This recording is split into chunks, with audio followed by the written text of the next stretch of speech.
Bienvenue, infatigables lecteurs, chers téléspectateurs de la télévision Umoja, émettant depuis la ville de Lubumbashi.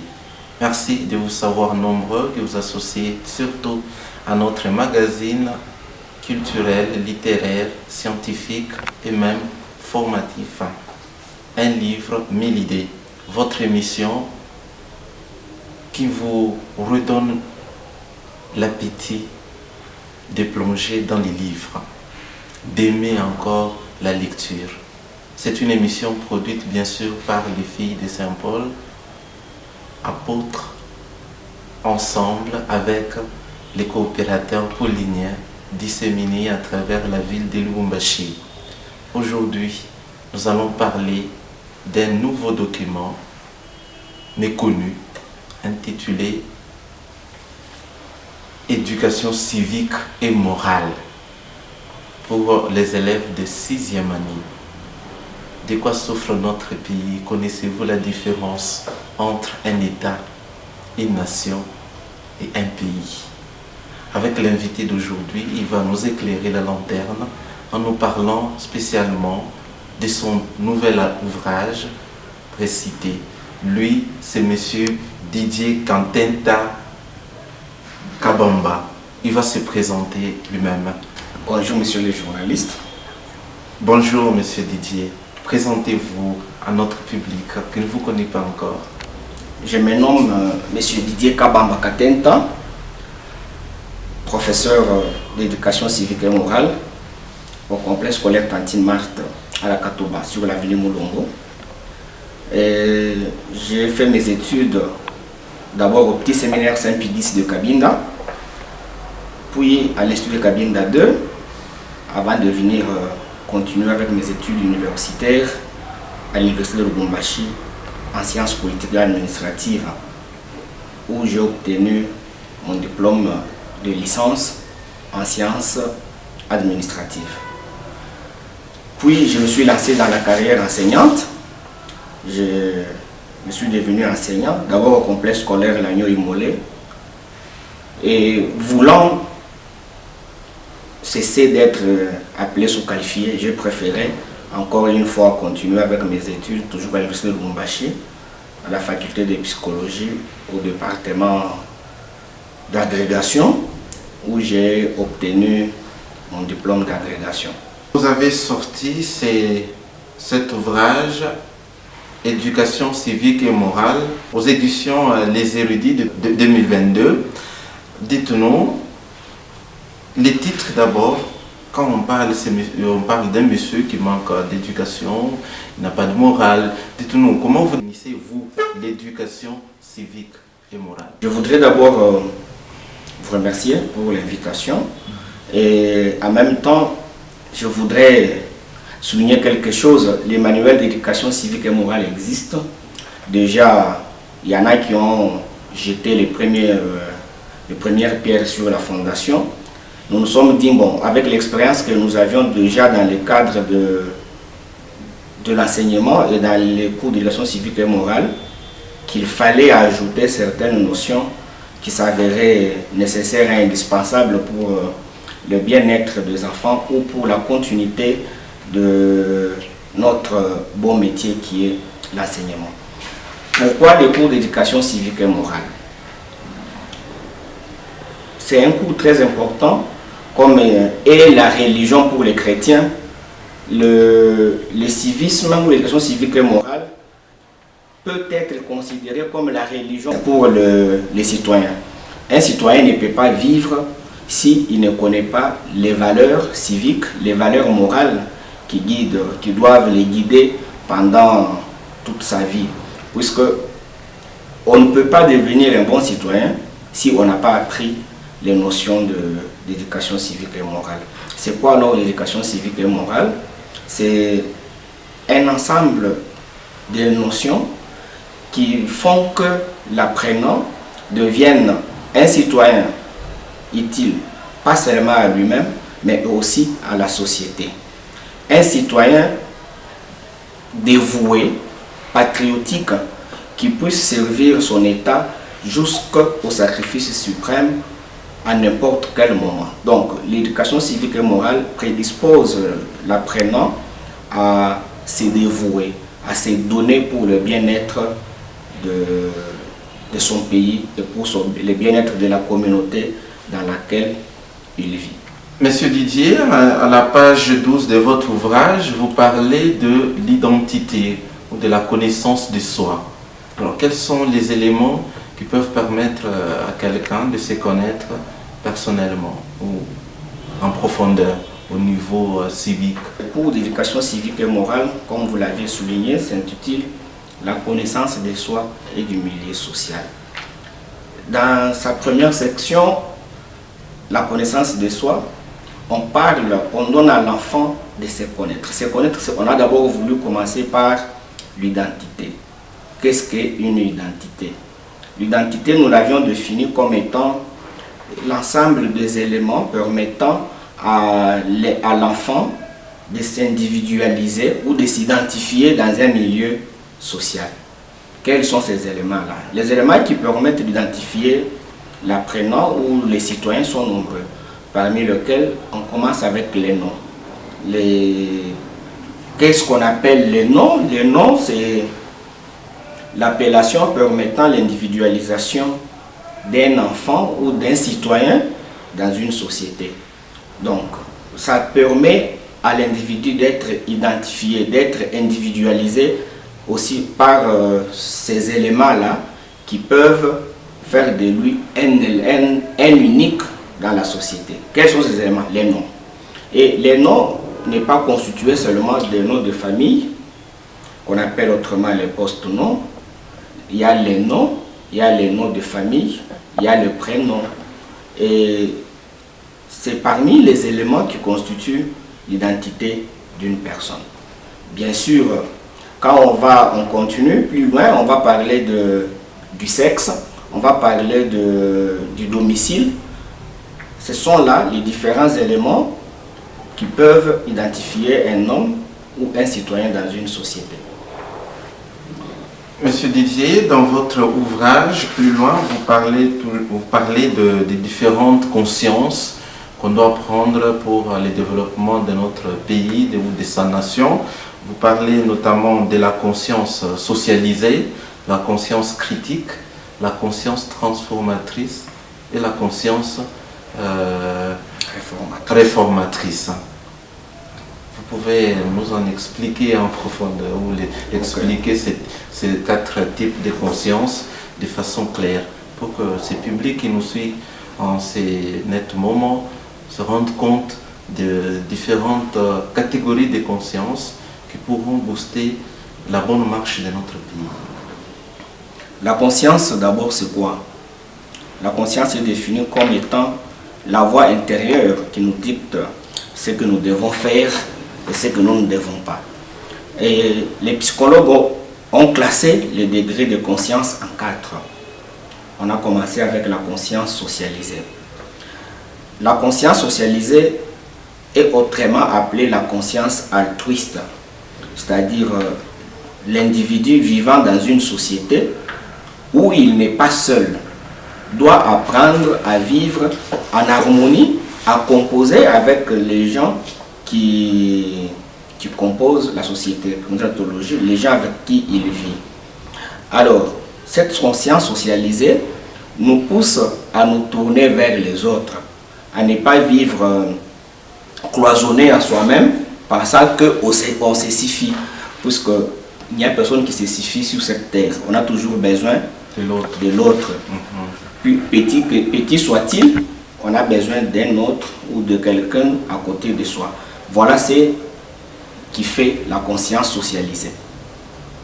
La conscience critique, c'est la conscience qui pousse l'individu à se remettre en question, à réfléchir ses actions avant de les poser, par exemple.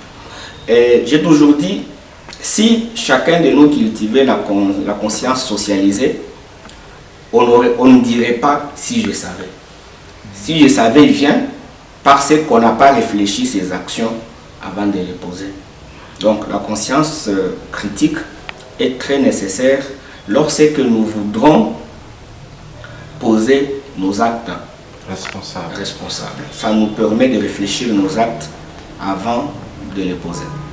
Et la conscience transformatrice nous pousse à ne pas rester dans la monotonie, à transformer son environnement, c'est-à-dire à ne pas rester toujours par ce qui a été fait. Quand on vous donne un endroit, la nature par exemple, elle a besoin de subir la transformation positive de l'homme.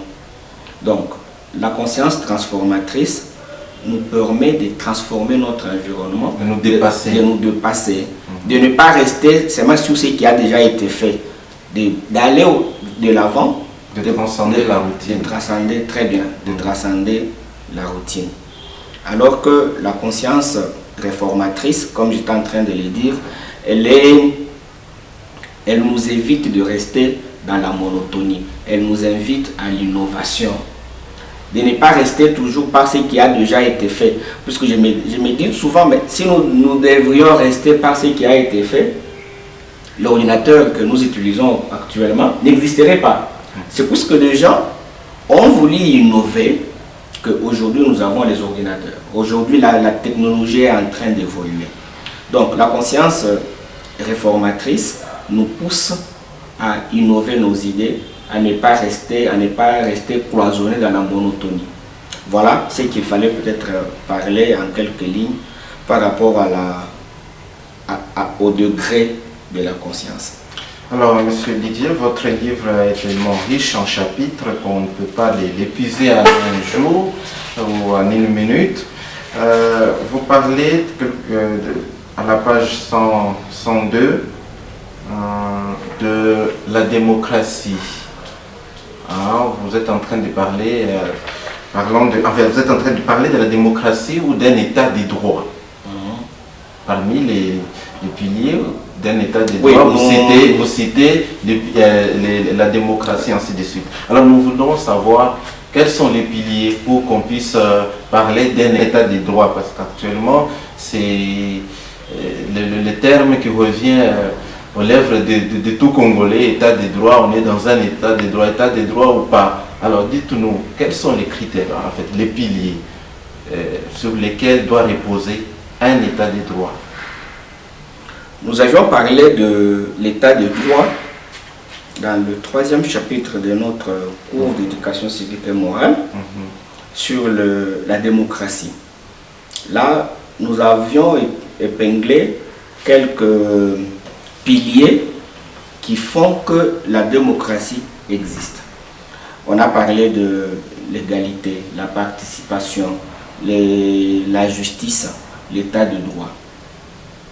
Qu'est-ce qu'on entend alors par un état de droit? Un état de droit, c'est un état qui donne la primauté à la règle de droit. C'est un état où la loi prime, le droit prime par-dessus tout. Alors, un état de droit, c'est lequel, par exemple? C'est un état où tous les hommes sont égaux, où il n'y a pas de super-hommes et des bas hommes. Donc, un état de droit, c'est un état où il n'y a pas de loi taillée sur mesure. C'est un état où il y a des lois impersonnelles, c'est-à-dire des lois qui peuvent traiter tout le monde. Faites pour tout le monde. Faites pour tout le monde. Traiter tout le monde de la même manière, que vous soyez autorité, que vous occupiez une parcelle de responsabilité. Quand vous commettez une infraction, par exemple, vous devez vous retrouver devant votre juge naturel pour répondre de vos actions ou de vos actes. Bref, c'est un état où la justice est présente, existe réellement de fait, non de nom. Oui, c'est donc un état où la loi plutôt. Donc la loi est au-dessus de tout le monde. Nul n'est au-dessus de la loi, où on respecte la constitution, où on respecte certains principes démocratiques, par exemple l'alternance du pouvoir, la participation politique de tout le monde. Voilà ce que doit être un état de droit. Et un état de droit va de pair également avec le mot démocratie. Oui. Or, en démocratie, on trouve aussi des partis politiques. Dans votre ouvrage, vous avez parlé des partis politiques. Oui. Ah, qu'est-ce qu'un parti politique? Il y en a autant et au pays, on a plus de 700 partis politiques actuellement, beaucoup de chapelles politiques. Alors, essayez de nous les définir. Qu'est-ce qu'un parti politique?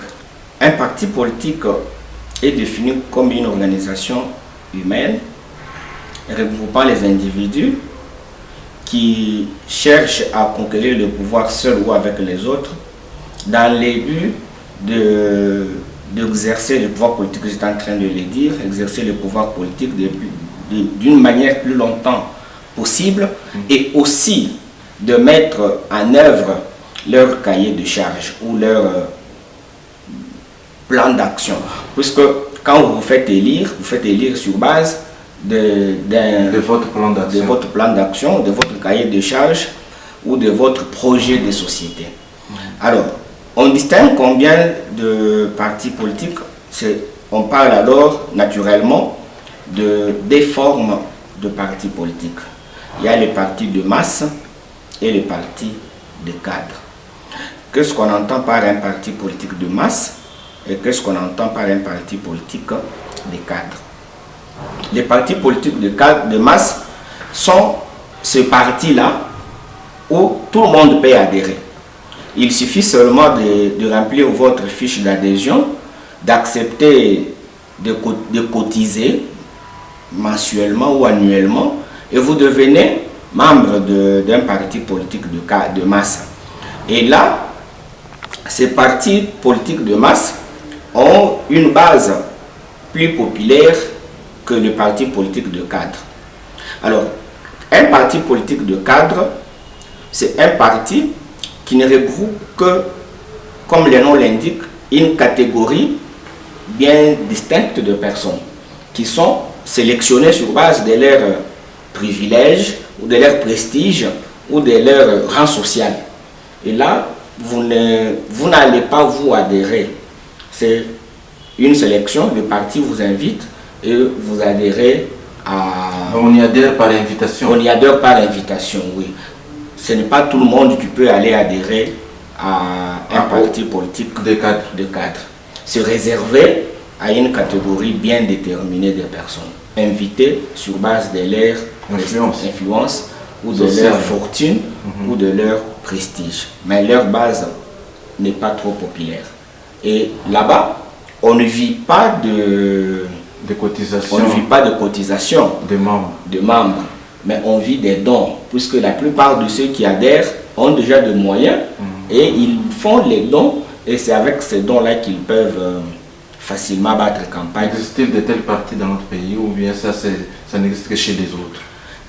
Dans notre pays, est-ce qu'il existe un parti politique de cadre? Franchement, je n'en connais pas un. La plupart des partis politiques que nous avons sont les partis politiques de masse, recrutant tout le monde. Ou tout celui qui a besoin peut adhérer en remplissant bien sûr sa fiche d'adhésion. Alors, c'est quoi qui fait cette pullulation ou cette prolifération des partis politiques dans des pays africains? C'est dû à la misère ou c'est tout le monde qui veut adhérer à une classe politique ou à un parti politique pour se positionner? Quelles sont les grandes motivations du moment qui font qu'on ait autant de partis politiques dans notre pays? Si nous sommes bien sûr dans un pays où on applique le multipartisme. Le multipartisme, c'est l'existence de plusieurs partis politiques. Et le multipartisme ne signifie pas seulement en avoir beaucoup, puisqu'il y a les pays comme les États-Unis d'Amérique où il y en a seulement deux. Vous êtes républicain ou vous êtes démocrate. Donc, c'est soit de l'autre côté ou à gauche ou à droite. Donc, vous n'avez pas le droit d'appartenir à d'autres partis. Mais qu'est-ce qui fait que beaucoup de partis politiques existent dans notre pays? Naissent. De temps en temps. Moi, personnellement, je pense que c'est aussi, puisque la politique, c'est le seul endroit où on peut se faire facilement de l'argent. Je pense que pour être bien, il faut aller en politique. Et déjà, notre constitution dit qui peut créer un parti politique. On dit tout citoyen congolais, jouissant de ses facultés mentales, de ses droits, tout ça, tout citoyen congolais peut créer un parti politique. Donc, ce qui fait qu'aujourd'hui, notre constitution nous autorise déjà à en avoir autant. C'est que même moi, déjà, à mon niveau, si j'ai un peu de moyens, je peux me réveiller lundi de 4 matins et créer un parti politique. Donc, nous attendons les vôtres impatiemment. Bon, je suis encore dans l'enseignement. Puisque c'est notre constitution qui l'autorise. Okay. Ce qui fait qu'aujourd'hui, comme vous trouvez les gens, il est socialiste, il va adhérer à un parti de démocrates. C'est que les partis politiques de chez nous ici naissent sans idéologie presque. Sans idéologie, on adhère à un parti sans connaître même quelle est l'idéologie qui vous amène dans ces partis politiques-là. Sans motivation, préalable. Il suffit seulement que vous puissiez avoir vous-même des ambitions. Bon, je peux aller adhérer là-bas parce que si je vais là, je peux me retrouver telle part. Voilà ce qui fait qu'aujourd'hui, les partis politiques pullulent. Il y en a qui ne sont connus que localement, il y en a qui ne sont connus que par les membres les membres des familles de leurs fondateurs. Il y en a qui n'ont aucune base nationale. Bon, on a fait avec. Revenons maintenant au mot État. Tout à l'heure, vous avez donné la grande définition de ce que c'est un État. Mais maintenant, vous avez parlé des formes d'État, je pense l'État unitaire et fédéral. Alors, expliquez-nous l'État unitaire et l'État fédéral. Ce sont des grandes notions, parfois qui échappent à la masse, mais qui se contentent juste de commenter l'actualité politique sans connaître certains éléments centraux qui constituent un État. On est dans quel type d'État? Unitaire, fédéral? Alors expliquez d'abord un des deux.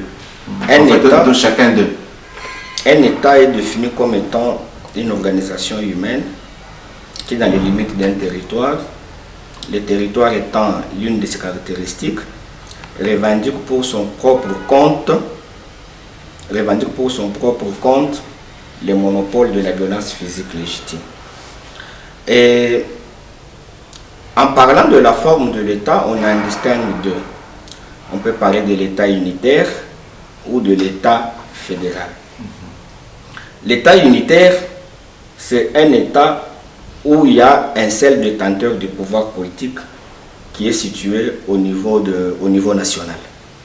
Et cet État unitaire peut être un État unitaire décentralisé ou un État unitaire centralisé.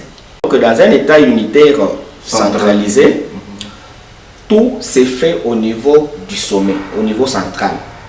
C'est que même les autorités locales sont nommées par le niveau, par Kinshasa, par exemple, au Congo, sont nommées par Kinshasa ou le niveau national, le niveau central.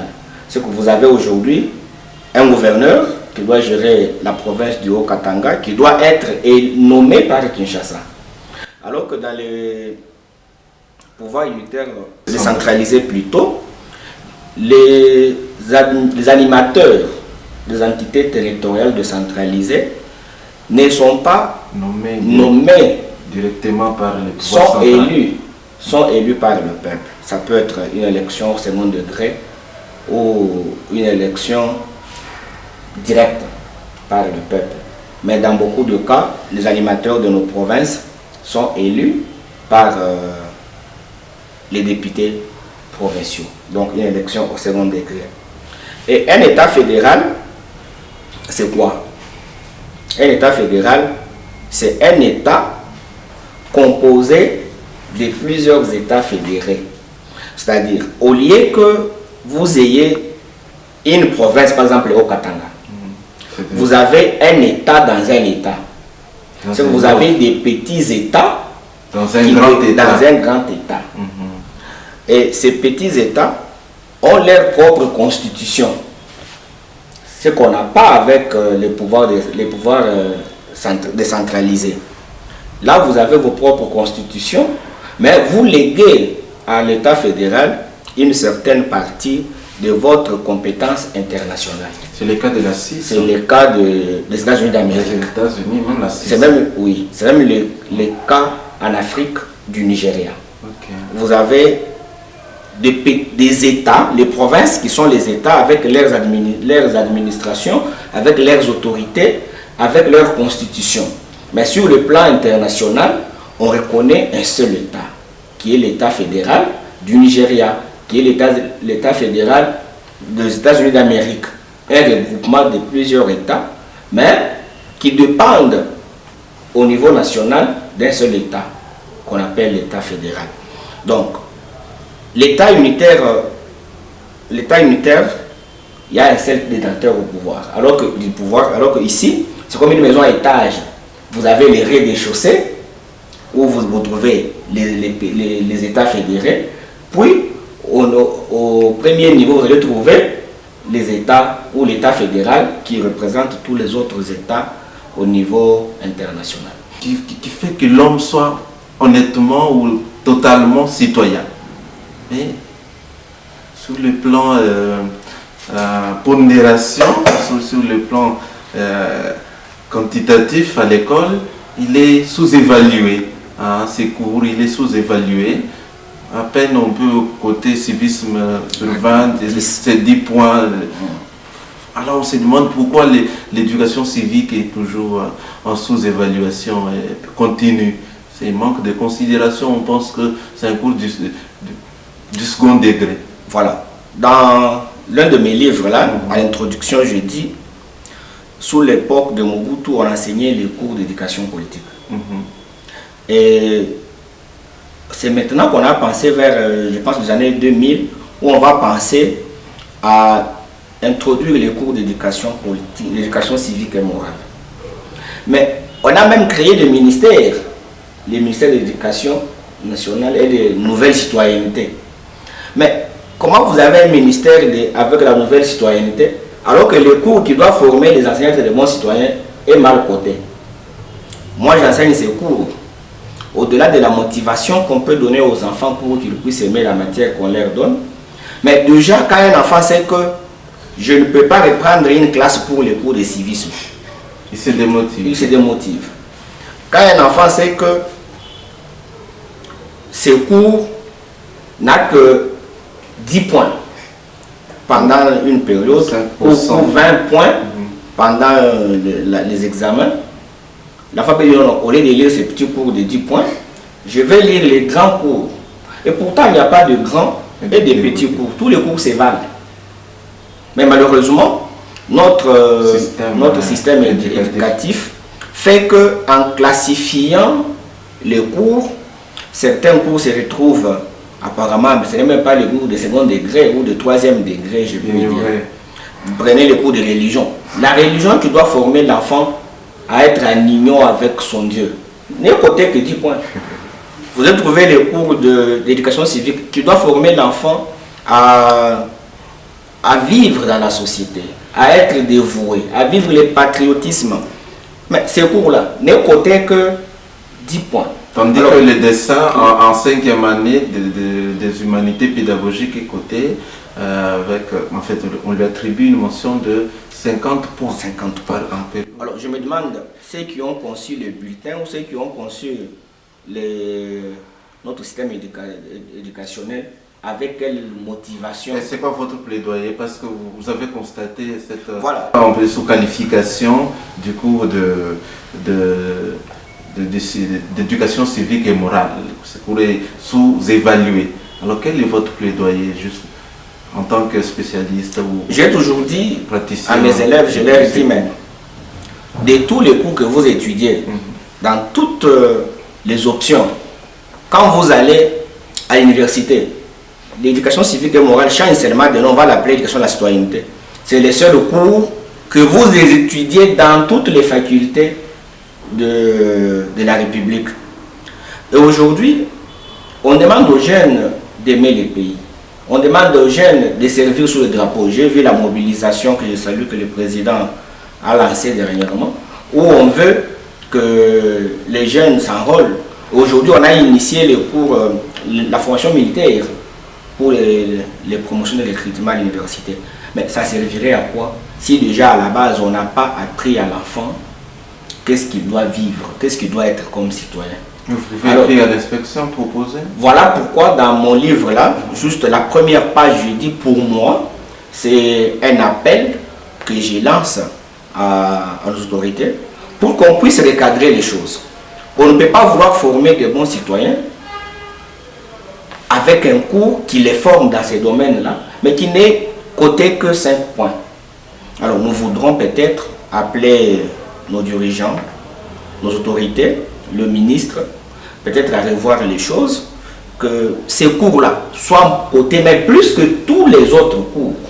On ne peut pas devenir aujourd'hui un bon citoyen si on n'a pas étudié le civisme. Vous n'allez pas lutter contre la corruption si vous n'avez pas appris à l'enfant que être corrompu c'est mauvais. Mais je ne vois pas un seul cours où on doit, vraiment je n'en connais pas, où on apprend à un enfant à ne pas être corrompu ou corrupteur. C'est seulement dans le civisme où on peut en parler. La religion aussi.